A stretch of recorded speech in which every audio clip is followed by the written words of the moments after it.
Good evening and welcome to our first video with Unit 4. This is Chapter 11, and we're going to talk about interest groups. All right, interest groups are groups of people who share a common goal, and they take that common goal and they organize together in order to influence government. All right, interest groups pursue this influence of government in a bunch of different ways. Now, the major difference between an interest group and a political party is going to be the fact that interest groups and political parties are different in a political party does not influence or attempt to influence government. Their main job is to win elections, whereas interest groups are in the influencing game. Now, do they get involved in electioneering and the idea of influencing elections? Sure, but they don't run candidates. You won't see an AARP candidate out there. You might see a candidate who's endorsed by the AARP, but you won't see an AARP candidate. So the biggest difference between an interest group and a political party is the fact that interest groups do not run candidates. All right, that's something that political parties are going to do. All right, so interest groups. Membership can be restricted or open to all that are interested. All right, that is something that with political parties, in a lot of cases, they cannot really restrict who wants to be a member here in the United States. You know, once you register, you are, a member of the Democratic Republican Party in terms of a state with closed registration. But here with interest groups, you're pretty much open to join any group that wants to have you. Not all interested persons belong to interest group. All right, so interest groups are going to attract certain people. There may be a lot of other people, potential members, which we'll talk about here in a little bit, who might want to join an interest group also. But interest groups are not necessarily comprised of all of the people. Okay, interest groups are going to have a lot of people that on the fringes that might not be members of the group but really benefit from the group's actions. Okay, and people can be members of multiple interest groups at any one time. All right, so if you're a member of one interest group, you might be the member of 6 interest groups. All right, political parties, it's pretty much you're one and you're in. All right, they are not political parties, as I stated before, and there's 3 big differences. Okay, one, they're not going to nominate candidates. They're not going to look to win elections. They're going to be more focused on the what in terms of influencing policy. And most of the time, interest groups are not going to be as large or as encompassing as a political party. Like the Republican or Democratic parties are huge with large platforms to cover lots of issues. Interest groups are going to be a lot more focused and much more narrowly focused on one specific issue or one group of issues. All right, so in the past, we look at interest groups throughout American history, you'll see that interest groups have been viewed with a lot of suspicion, going all the way back to Madison. You guys are familiar with the Federalist Papers. He talks about in Federalist 10 how factions have an adverse effect on the rights of other people or other citizens, and he was always talking about controlling those factions, those small groups of people from taking power. And he firmly believed that the checks and balances included in the Constitution, that Madisonian system, was going to be a safeguard against any abuses that these interest groups or these factions might have in our system. All right, so we fast forward to the present. Americans have organized into lots of different interest groups at all levels. And when I mean all levels, I mean really all levels. We have federal level interest groups like the AARP, the NRA, are 2 of the largest and most powerful interest groups, all the way down to, at the county level, you had the SLEEP initiative a number of years ago that was basically an interest group of parents in Fairfax County that wanted to push start times back for high school students. Another group at the county level was Parents Against Bad Books in Schools, PABS, was pushing to have certain books removed from school libraries so students would not have access to them due to their content, whether it was language or sexuality. So those are some examples all the way down to the county, the school board level of interest groups impacting local politics, state level politics, and then national politics. All right. The 2 things that groups are going to use, interest groups are going to use time and money, and they're going to organize those efforts to influence office holders, those policy makers, to help support and promote laws that those groups are going to feel really beneficial to their causes. All right, so the key thing here is interest groups are going to use time and money as their main tools of influencing policymakers. All right, so we have to spend a minute here and talk about the idea or the idea of democracy. All right, and we talked about this all the way back in Chapter 1. There's some different views. We have pluralism, elitism, hyperpluralism. You remember those with democracy?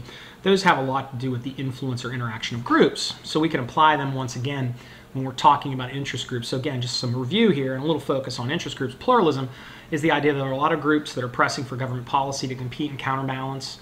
Compromise is going to be a big part of pluralism. It's a real positive view of how the American system works. One thing to also keep in mind here is linkage institutions, political parties and interest groups are linkage institutions. Even though they are different, they are linkage institutions. And the idea of pluralism is the idea that no one group is going to dominate the entire system. One other thing you're going to see is that the groups generally are going to play fair. It's a pretty level playing field between interest groups when they're competing for the attention of the public and attention of policymakers. And then the last one there with pluralism is even the weakest group, a group that might not have great financial means, can use other methods in order to attempt to influence policymakers. Another example here, elitism. This is pretty much the simple one here, is the fact that upper class elites are going to hold most of the power and run government. There's not going to be, interest groups are going to exist. They're going to have impact, but it's going to be muted by the power of those elites, that upper class. The final one here is the pessimistic view of the interaction of different groups, and it talks about how groups are going to be way too strong. It's hyper-pluralism. There's going to be so much competition, so much back and forth. You're not going to find compromise. Government's going to be stuck in a position where they're trying to appease multiple masters. It makes the government weaker. They're going to make poor policy because they're going to contradict themselves in an attempt to try to appease all of these groups in competition. Groups have too much power in the hyper-pluralist view, and the end result, of course, is going to be gridlock. All right, so you can see here 3 different views of how democracy works that we talked about in Chapter 1. You can also connect each one of those when we're talking about interest groups and the way that they work in our system. All right, so interest groups, functions of interest groups. What do interest groups do? Okay, simply, they're going to raise awareness. These are going to be connected to that time and money that we mentioned a few slides ago. They're going to raise awareness and stimulate public interest through education, through letting people know what they're interested in or what's happening. They're going to link their members with government. They're going to push their members to go out and vote, to volunteer for political campaigns. They're going to go out and they're going to provide information not only to citizens, making up their minds on who they like to support, but also to government. Probably when we talk about lobbying, one of the biggest components of direct lobbying is going to be the transfer of information. Congressmen aren't experts, so they're going to rely on interest groups for that information so that they can make sound and rational decisions with good data. All right. They also are going to provide channels for political participation, as I mentioned before. They're going to enable citizens to work together to achieve common goals outside of the traditional political party. All right, so interest group success is something that is very interesting, and we've continually take a look at success and failure in terms of interest groups. And being a large interest group is not always a good thing. So when we talk about large interest groups, some of the struggles that they're going to encounter is the idea of the potential group. These are all of the people that might be members. They're potential members because they share a common interest or goal, but they might not follow through and join the group. Okay, and the actual group is the people who actually are members of that political party. All right. Collective good is something of value that can't be withheld from a potential group. Okay, so the actual group is working hard, they're doing all the work, they're connecting, we're trying to connect people with government. Let's say they get a great piece of policy passed. The actual group, yeah, is going to reap the rewards, but that collective good, okay, that value that they gain is also going to be shared by those potential members, those members that might not have joined the group but might be interested in what the group is doing. All right, and this is connected to the idea of the free rider, okay? This is a problem for that actual group, all right? People can benefit and never join your group, never get involved. There are plenty of senior citizens out there, people over the age of 50, who benefit from the lobbying efforts of the ARP, but they're not members. There are plenty of gun owners out there that benefit from the efforts of the NRA, but are not members. Okay? One way to combat this issue with these large potential groups is this idea of selective benefits, where these interest groups, these larger interest groups, are actually going to give bonuses, extras, perks to the people that belong to the group outside of the policy gains that they make. And this is a way to help reduce the free rider problem. For example, the ARP offers vacation discounts, discounts on hotel stays, rental cars. They have lots of little perks, cheaper life insurance for senior citizens if they want to buy a little policy. So there are perks to being a group member that are supposed to persuade those on the bubble, those potential group members to join. All right, another big factor here in terms of interest group success is intensity. How much does a group care about a particular issue? Okay, and that intensity will sometimes limit how large these potential groups are, because again, if it's an issue that people that really care about, you're going to get a maximum number of people buying into that actual group. All right. Small and large groups can benefit from a very focused issue that has a very emotional impact. Abortion is a great example of an intensity issue with groups. Okay. This brings us to the idea of single issue groups. Again, single issue groups seem to be very successful in the U.S. system because they have one focus, and we have that intensity that is actually really focused there in that group. Again, abortion and anti-war groups have benefited from that. Interest groups are also going to benefit from money. Money and wealth are part of the U.S. system, and groups that have a lot of money are going to have success. But is it always going to be successful? No, because big interests do not always win in the American system.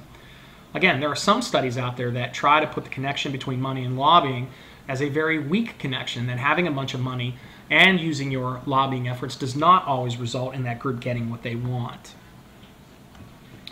All right, so let's talk about how they shape policy. Lobbying. Lobbying is the attempt to influencing policymakers.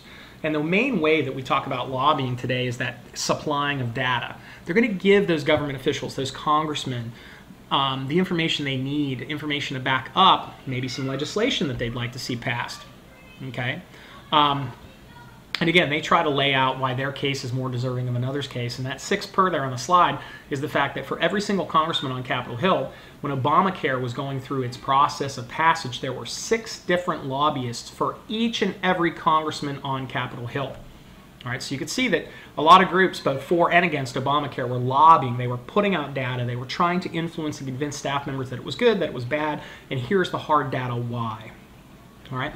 Direct lobbying is going to win when you're going to have an actual person, a direct contact, somebody you know, a full-time employee, or even someone that's hired on for a temporary means is going to make phone calls. They're going to try to arrange meetings. It's face-to-face interaction in terms of lobbying. That's called direct lobbying. Grassroots lobbying is more or less a group that doesn't have the ability to hire professional lobbyists to argue their cases. They're going to go out and appeal to the public, to write letters, to do emails, to send faxes, to make phone calls to their congressmen's offices. Again, the NRA does a really good job with both of these. All right, and finally, coalition lobbying is going to be when interest groups actually get together. A couple interest groups with the same goals are going to join together, and they're going to actually probably do a combination of direct and grassroots lobbying. Again, kind of the difference here is that direct lobbying is pretty expensive, so the bigger groups can do it, the smaller groups can't. Grassroots lobbying is something that all the groups can do, and the NRA is a great example of a large group that does a wonderful job at the grassroots level. All right, electioneering, another way that interest groups are going to shape policies through electioneering. Again, they're going to attempt to try to influence elections. They're going to encourage their members to vote for candidates that support their views. They're going to go out, they're going to campaign, they're going to push for contributions of money to be made to the parties and candidates through their PACs that support their particular issues. They're going to encourage their members to go out and vote and volunteer and work for campaigns. And some groups are actually going to endorse a candidate. You know, the NRA is going to say, hey, you know, candidate A is NRA approved. All right, so another way. So we got lobbying, a couple different types, direct, grassroots, and we have electioneering. All right, interest groups. Again, a little quick here on PAC. If you check out the PACs, you check out the slide. Campaign reform in the 1970s prohibited corporations and labor unions from making those direct contributions to candidates. So the PACs were formed, again, as a way for them to give money to candidates. And again, federal law is going to regulate PACs. And you guys know that the PAC system's changed a lot with Citizens United. As I was saying, you guys know that interest groups, PACs, are regulated by the federal government. These are the traditional PACs. Again, they register with the FEC. They can get money from lots of donors. They can donate to multiple candidates. But again, it's very, very, very, very regulated by the FEC. All right, finally, interest groups can also use litigation. They can take things to the courts. They can appeal to Supreme Courts or different appellate level courts. If, again, they're unsuccessful in getting Congress or legislators to support their issues, they can go through this. Again, a great example of this is the NAACP in the 1950s when they were working to try to change laws. It wasn't going to happen in Congress, so they're going to go around and they're going to use the courts to change law. Finally, we have here going public, appealing to public support by bringing attention to an issue or using public relations to gain support for an image. Again, this is what groups that don't have a lot of cash can say and push their interests out to the general public, saying, hey, look what we can do for you. All right, trying to get the public on their side. And again, they may open the door for raising funds or having more impact. All right, interest groups are regulated. All right, there are limits on what they can and cannot do. You can check out this slide. Again, a lot of disclosure. If you're a lobbyist, you do have to register on Capitol Hill. So we have attempted to try to limit the influence of lobbies. Different interest group types. We have economic interest groups, labor groups, professional groups, agricultural groups. We have equality focus groups. You need to take a peek at these on your own because we're running out of time. And we also have public interest groups. Thank you so much for watching this video. Make sure you do the Google form.